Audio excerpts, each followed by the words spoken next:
آبا و اجداد سکھ تھے، یہ بزرگ آئے، یہ دین لے کر آئے، جنہوں نے یہاں آ کر ہمیں اسلام دیا، جنہوں نے آ کر ہمیں یہاں مسلمان دیا۔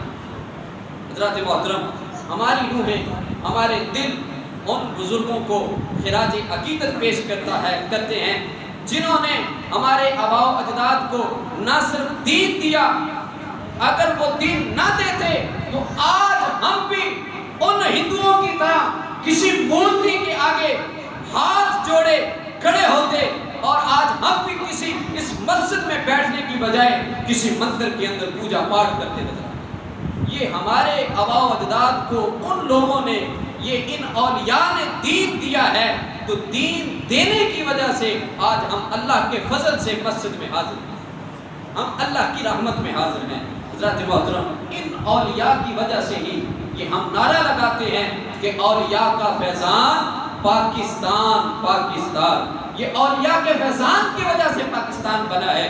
حضرات محترم، پھر اسی طرح پاکستان، میں نے آپ کو بتایا کہ اس دن ہی مارز وجود میں آ گیا جس دن پہلے شخص نے یہاں اسلام قبول کیا تھا، اور مسلمانوں کے نے یہاں بر صغیر میں 1000 سال تک حکومت کی۔ ان کی حکومت جو ہے انگریز نے ان سے حکومت چھینی، اور چھینی بھی کس طرح سے؟ اپنوں کی غداری کی وجہ سے۔ آپ دیکھیں، تاریخ اٹھا کے دیکھیں، محمد بن قاسم کے بعد اسی طرح یہ جب انگریز آیا، انگریز کے آنے سے پہلے انگریز کی لڑائی کس سے ہوئی؟ مسلمان سے ہوئی۔ یہ ٹیپو سلطان تھا جو اتنا بہادر تھا، اس کے بارے میں تواریخ میں پڑھا ہے، کتابوں میں پڑھا ہے، یہ بندہ اتنا بہادر تھا، کہتے ہیں کہ جب گھوڑے سے گرا اور یہ زمین پہ آ کے گر گیا، اس کو انہوں نے ان کے ساتھ جنگ کی، انگریز نے، تجھے نیچے زمین پہ گر گئے، اب تلوار ان کے ہاتھ میں اس طرح ہے، ایسے پکڑی ہوئی ہے تلوار پکڑ کے یہ زمین پہ لیٹے ہوئے ہیں۔ انگریز فوجی اس کے پاس آتے ہیں، آ کر اس کو دیکھتے ہیں یہ زندہ ہے یا مردہ ہے، ابھی زندگی کی رمق کچھ باقی تھی۔ ٹیپو سلطان اتنا بہادر تھا، اس نے اسی وقت تلوار اٹھائی، وہ جو انگریز آپ کو دیکھنے آیا تھا اس کے 2 ٹوٹے کر کے رکھ دیا۔ یہ اتنے بہادر تھے، اس وجہ سے انگریز مسلمانوں سے ڈرتا تھا، انگریز مسلمان کی نام سے بھی ڈرتا تھا، تو اس نے مسلمان کو آپس میں لڑا کر، فرقوں میں بٹا کر، انگریز نے مسلمان سے حکومت حاصل کی۔ حکومت حاصل کرنے کے بعد مسلمانوں نے جب یہاں ان کی حکومت تھی تو یہاں انہوں نے بڑا عادلانہ نظام قائم کیا، کسی کو یہاں رہ کر جبرن مسلمان نہیں کیا۔ مسلمانوں نے 1000 سال اگر حکومت کی ہے، ٹھیک ہے، یا 100 سال حکومت بھی کی ہے، تو اس حکومت میں 100 سال یا 1000 سال عرصہ تھوڑا نہیں ہے، بہت زیادہ عرصہ ہے۔ 100 سال عرصہ اگر کسی کو حکومت کرنے کا مل جائے تو وہ اپنے جبر کے پر، اپنی حکومت کے زور پر لوگوں میں اپنا اثر و رسوخ بھی بنا سکتا ہے، اپنا دین بھی پھیلا سکتا ہے، سب کچھ کر سکتا ہے۔ لیکن مسلمانوں کی تاریخ گواہ ہے، نہ تو آقا کریم علیہ السلام نے آج سے 1400 سال پہلے تلوار کے زور پر دین پھیلایا تھا، اور نہ ہی مسلمانوں نے اس وقت تلوار کے زور پر دین پھیلایا۔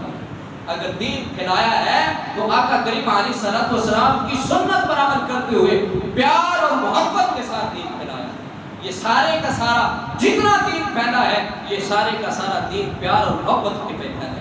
حضرات محترم، آپ کو کوئی ایک مثال نہیں ملے گی کہ کسی کو کسی نے جبرن مسلمان کیا ہو۔ ہمارے ہاں تو ہم اس نبی کے ماننے والے ہیں جنہوں نے ایک کافرہ عورت کے سر پر بھی رحمت کی چادر رکھی ہے، اپنی کالی کملی اس عورت کے سر پہ بھی رکھی ہے۔ آدم طائب کی بیٹی جب گرفتار ہو کر آئی جنگ میں سے تو اس کے سر سے چادر اتری ہوئی تھی، تو حضور علیہ السلام نے اپنا کمبل مبارک، اپنی چادر مبارک اتار کر اس کے سر پہ ڈال دی، تو کسی نے کہا حضور یہ تو کافرہ لڑکی ہے، اب اس کے سر پہ کیوں چادر رکھ رہے ہیں؟ یہ تو کافرہ ہے، اس کے تو کلمہ پڑھنے والی نہیں ہے۔ تو سنیے لوگوں، میرے آقا نے کیا جواب دیا؟ کہا لوگوں سنو، محمد عربی کی نظر یہ نہیں دیکھ رہی کہ یہ کافرہ لڑکی ہے، محمد عربی کی نظر یہ دیکھ رہی ہے کہ یہ کسی کی بیٹی تو ہے۔ محمد عربی تو بیٹیوں کو عزتیں دینے آیا ہے. محمد عربی تو لوگوں کی بیٹیوں کے سروں پہ چادریں رکھنے آیا ہے, ان کی عزتوں کی حفاظت کرنے آیا ہے. لوگوں یہ نہ دیکھو یہ کافرہ لڑکی ہے, بلکہ یہ دیکھو یہ کسی کی بیٹی ہے. یہ ہے اسلام کی تعلیمات. اس تعلیمات سے متاثر ہو کر لوگوں نے حضور علیہ السلام کا کلمہ پڑھا. تو حضرات محترم, انگریز چونکہ انہوں نے مسلمانوں سے حکومت چھینی تھی, اس لیے سب سے زیادہ خطرہ بھی انہیں مسلمانوں سے تھا کہ فروغ آدم خاکی سے انجم سہمے جاتے ہیں کہ ٹوٹا ہوا تارا مہ کامل نہ بن جائے. کہ یہ مسلمان ایسا ہے کہ اگر ٹوٹ گیا ہے, اگر دوبارہ یہ جڑ گیا تو پھر یہ ہمیں تہس نہس کر کے رکھے. کیونکہ ان کو پتا تھا کہ مسلمانوں کی تاریخ جو ہے ایسے واقعات سے بھری پڑی ہے. مسلمان جب یہ اکٹھے ہو جاتے ہیں, جب یہ متحد ہو جاتے ہیں, تو پھر یہ دریا سے بھی اگر راستہ مانگتے ہیں تو دریا بھی ان کو راستہ دے دیتا ہے. جی کے بارے میں علامہ اقبال نے کہا تھا نا کہ دریا دشت تو دشت دریا بھی نہ چھوڑے, ہم نے بحر ظلمات میں توڑا دیے تھوڑے. ان لوگوں کے بارے میں ہی کہا تھا. تو یہ انگریز مسلمان سے ڈرا ہوا تھا.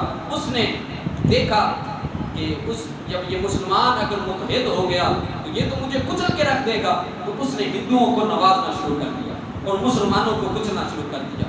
ان کو ملازمتوں سے نکالنا شروع کر دیا, ان کے انگوٹھے کٹوا دیے, فرقوں میں تقسیم کر کے امت مسلمہ کی طاقت کی وحدت کو توڑ کے رکھ دیا. ہمارے کلچر کو, ہمارے طرز اسلامی کو مٹانے کے لیے انہوں نے بہت ساری باریک سازشیں کی. یہ آرڈر تو نہیں دیا جا سکتا تھا کہ تم اسلام چھوڑ دو, تم اسلام کو ماننا چھوڑ دو, اس کی تعلیمات پہ عمل کرنا چھوڑ دو, لیکن انہوں نے اسلام کے شعائر کو مٹانے کے لیے سر توڑ کوشش کی. حضرات محترم, انہوں نے ایسے طریقے اختیار کیے کہ مسلمان صرف نام کے مسلمان رہ جائیں, اسلامی کلچر, اسلامی تہذیب, اسلامی تمدن ان کے اندر سے بالکل ختم ہو جائے. صرف ایک مثال آپ کے سامنے رکھ کر اپنی بات آگے بڑھاؤں گا. مسلمان دیکھیے یہ سر کے اوپر امامہ باندھتے ہیں, یہ اس کو اپنے سر کی عزت سمجھتے ہیں. وہ کہتے ہیں کہ مسلمان اپنے سر کی اس عزت کو, اس پگڑی کو بڑی اہمیت دیتے ہیں. اور ہمارے ہاں ہمارے قبائل میں اگر کوئی بندہ کسی سے کوئی بات منوانی ہو نا تو وہ کہتے ہیں کہ اپنی پگڑی اتار کے اس کے سامنے رکھ دیتے ہیں. پھر وہ بندہ خاموش ہو جاتا ہے, پھر اس کے بعد اس کے پاس کوئی بات نہیں رہتی, اس کو مجبوراً یہ بات اس کی ماننی پڑتی ہے. یہ پگڑی ہمارے ہاں اتنا بڑا اس کو مقام ہے, لیکن ہم اس کا بڑا خیال کرتے ہیں کیونکہ یہ اسلامی شاعر ہے. حضور علیہ السلام نے خود بھی دستار مبارک باندھی. حضرت محترم, ہمارا کلچر ہے, انگریز یہ تو نہیں کہہ سکتا تھا اس دستار کو اتار دو, اس کو ختم کر دو. تو اس نے اس کی عزت انگریز نہیں کر سکتا تھا. لوگوں کی پگڑیاں ختم کروانے کے لیے اس نے کیا منصوبہ تراشا کہ جو اس کو ختم کر دیا جائے. تو اس نے کیا کام کیا, اپنے دفاتر کے باہر جو سنتری کھڑے ہوتے ہیں, جو آواز دیتے ہیں, ان کے سروں پہ وہ پگڑیاں رکھا. ایک اس نے یہ حرکت کی. دوسرا اس نے کیا کیا, جو بہرے تھے, جو کھانا کھلاتے تھے, ان کے سروں پہ وہ پگڑی رکھوا دی. اور اسی طرح تیسرا جو باجے بجانے والے لوگ تھے, ان کے سروں پہ ہی اس نے پگڑیاں رکھوا دی. اب کسی تقریب کے اندر, کسی مجلس کے اندر اگر کوئی عالم دین, اگر کوئی معتبر بندہ, کوئی سردار, کوئی اپنے قبیلے کا آدمی, بڑا آدمی وہ پگڑی باندھ کے جاتا تو اس کو یہ محسوس ہوتا کہ وہ سنتری ہے, یا یہ لگتا کہ وہ کھانا کھلانے والا بہرا ہے, یا وہ یہ لگتا کہ شاید کوئی باجا بجانے والا ہے. تو اس کی مشابہت ان سے ہوتی. وہ اپنی عزت نفس کو بچانے کے لیے اس نے اپنے سر سے پگڑی اتاری. انگریز کی یہ چال چلی. اب دیکھیں ہمارے ہاں ہم جب کسی پروگرام پہ جاتے ہیں, اپنی عزت سمجھتے ہیں نا جس کو, ہم باندھ کے جاتے ہیں, اس کے اپنے سر پہ رکھتے ہیں, لیکن اب نہیں کرتے. کیوں کہ یہ کام کون کرتا ہے, یہ خانسامے کرتے ہیں. یہ جو پیرے ہیں ان کے سروں پہ ہوتی ہے, یہ سنتری رکھتے ہیں. ہم تو بڑے لوگ ہیں, ہم تو جو ہے وہ پگڑی نہیں رکھیں گے, بلکہ اس کی جو عزت ہے اس انگریز نے اس طرح پامال کی. حضرت محترم, پاکستان کو بنانا کوئی اتنا آسان کام نہیں تھا.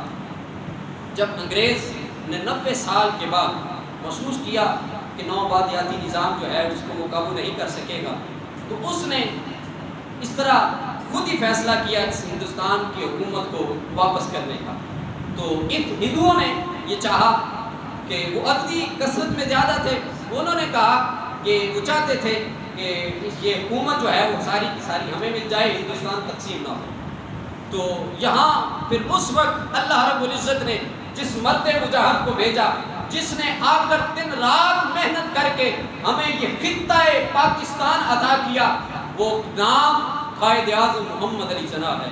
اس بندے نے دن رات محنت کر کے، اس پر اللہ کی رحمت تھی تو اس بندے نے محنت کی، اللہ نے اس کو رنگ لایا اور ہمیں یہ خطہ پاکستان عطا۔ حضرات محترم، وہ اکیلا نہیں تھا، اس کے ساتھ بہت بڑے علماء، بہت بڑے فضلاء، بہت زیادہ مشائخ ان کے ساتھ مل کر انہوں نے اس پاکستان کو بنانے میں کردار ادا کیا۔ سب سے پہلا نام تحریک آزادی کے لیے مولانا فضل حق خیر آبادی علیہ رحمہ، آپ کا بہت بڑا نام ہے۔ آپ اس وقت اس ہندوستان کے محدث تھے، آپ سے بہت لوگوں نے علم حاصل کیا۔ حضرت محترم، جب آپ نے دیکھا کہ یہ انگریز صرف اور صرف ہندوؤں کو نواز رہا ہے، آپ نے فتویٰ دیا کہ انگریز کے خلاف مسلمان کا جہاد کرنا ضروری ہو گیا ہے۔ جب آپ نے یہ فتویٰ دیا، لوگوں نے انگریزوں تک یہ بات پہنچائی کہ یہاں ہندوستان کا ایک عالم دین ہے، اس نے آپ کے خلاف فتویٰ دے دیا ہے۔ اس حکومت نے، انگریز حکومت نے بغاوت کی بنیاد پر مقدمہ دائر کیا اور مقدمہ دائر کر کے آپ کو کالے پانی کی سزا دے دی۔ حضرت محترم، جب یہ مقدمہ چل رہا تھا، جو جج تھا وہاں کا جس کے سامنے یہ مقدمہ آیا، وہ آپ سے کچھ کتابیں پڑھا ہوا تھا۔ جب اس نے آپ کو پہچانا، جب آپ کٹہرے میں آئے اور جو بندہ گواہ تھا جس نے گواہی دینی تھی، اس نے جب آپ کو دیکھا کہ یہ تو بہت بڑے عالم دین ہے، اس نے آپ کو پہچاننے سے انکار کر دیا۔ اس نے کہا میں نہیں آپ کو جانتا۔ اب جج بھی کچھ دیر کے لیے اس نے عدالت برخاست کی اور برخاست کر کے آپ کو الگ ملا۔ وہ کہنے لگا آپ صرف ایک مرتبہ عدالت میں یہ کہہ دیں کہ یہ فتویٰ میں نے نہیں دیا، گواہ بھی گواہی سے مکر گیا ہے، آپ بھی کہہ دیں، یہ سارے کا سارا فیصلہ میں آپ کے حق میں کر دوں گا۔ تو آپ خاموش ہو گئے، دوبارہ عدالت لگی۔ جج نے منتظر تھا کہ علامہ فضل حق خیر آبادی اب یہ بات کریں گے کہ میں نے یہ فتویٰ نہیں دیا۔ آپ نے کہا لوگ جج صاحب آپ سنو میری بات، آپ کہتے ہو کہ آپ کہتے ہیں میں فتویٰ میں نے نہیں دیا، میں کیوں کہوں؟ میں نے رسول اللہ صلی اللہ علیہ وسلم کے دین کی خاطر یہ فتویٰ میں نے دیا ہے اور میں ڈنکے کی چوٹ پہ کہتا ہوں اور حق کو جانتے ہوئے کہتا ہوں۔ آپ نے یہ نہیں کہا کہ میری جان بچ جائے اور رسول اللہ صلی اللہ علیہ وسلم کے دین کی خاطر جو ہے اس کا نام نیچے ہو جائے۔ کہا نہیں جج صاحب، یہ فتویٰ میں نے دیا ہے اور میں نے ہی دیا ہے، اور یہ جو بندہ گواہ ہے یہ جانتا ہے کہ میں ہی فضل حق خیر آبادی ہوں، لیکن یہ میری مروت کی وجہ سے میرے خلاف گواہی نہیں دے۔ حضرات محترم، یہ پاکستان کو بننا اتنا آسان کام نہیں تھا۔ جو جب بنا تو پھر اس کے لیے کتنے لوگوں نے قربانیاں دی، کتنی ماؤں نے اپنے سہاگ اجاڑے، کتنی ماؤں نے اپنے بچوں کے کلیجے جو ہے ان کو اپنے بچوں کے گلوں پہ اپنے انگوٹھے رکھ کے دبا کے ان کو مارا ہے۔ حضرات محترم، تاریخ میں پڑھا ہے جب لوگ ہجرت کر کے آ رہے تھے، ہجرت کرتے ہوئے لوگ کہتے ہیں ایک گروہ تھا مسلمانوں کا، وہ سفر کر رہا تھا، ان کو راستے میں انہوں نے پڑاؤ کیا، پیچھے سے معلوم ہوا کہ سکھوں کا ایک جتھا جو ہے وہ آ رہا ہے ان پہ حملہ کرنے کے لیے۔ وہ سارے کے سارے بھاگ کر، کہتے ہیں وہ گنے کی فصل تھی اس میں چھپ گئے۔ اب ایک ماں تھی، اس کے پاس اس کا چھوٹا سا بچہ تھا، 3 ماہ کا یا 4 ماہ کا ہوگا۔ اس ماں کے پاس وہ بچہ تھا اور وہ بچہ دودھ کی وجہ سے، گرمی کی وجہ سے رو رہا تھا۔ ماں اس کو چپ کرا رہی تھی، وہ بچہ چپ نہیں کر رہا تھا۔ جب اس نے دیکھا کہ بچہ چپ نہیں کر رہا، اس ماں نے اپنے ہاتھ کا انگوٹھا اس کے گلے میں رکھا اور زور سے دبا کے بچے کی آواز کو ہمیشہ کے لیے بند کر دیا۔ کہا نہ یہ بچہ رہے گا، یہ ایک بچہ ہے، اس کی وجہ سے ہزاروں جانیں تو بچ۔ یہ اتنا آسان نہیں ملا ملک ہمیں، اور ہم کیا کرتے ہیں؟ ہم 14 اگست والے دن اس پاکستان کے اندر رہ کر سڑکوں پہ اپنے بائکوں کے، موٹر سائیکلوں کے سلنسر نکال کر اونچی اونچی آواز میں وہ آوازیں لگاتے ہیں اور سیریں کرتے ہیں۔ حضرات محترم، یہ آپ کے لیے پیغام ہے، خدارا آج کا دن ان مسلمانوں کے لیے دعائے خیر کرنے کا دن ہے جنہوں نے اپنی جان پہ کھیل کر آپ کو ہمیشہ کے لیے آزادی عطا کی۔ یہ ان لوگوں کی کاوشوں کا اور محنتوں کا صدقہ ہے کہ آپ لوگ آج آسانی سے بیٹھ کر اپنے ملک میں اللہ کی عبادت بھی کر رہے ہو اور اللہ کا نام بھی بلند کر رہے ہو اور رسول اللہ صلی اللہ علیہ وسلم کی محبت میں جی بھی رہے ہیں۔ حضرات محترم، یہ وہ لوگ ہیں، یہ وہ مائیں ہیں، وہ بہنیں ہیں، وہ عورتیں ہیں جنہوں نے اپنے سہاگ، اپنے بھائیوں کی جانوں کو قربان کر کے اب اس پاکستان کو بنایا ہے۔ اس میں 70 لاکھ مسلمانوں کا خون جو ہے وہ لگا ہے، تو پھر جا کے یہ پاکستان بنا۔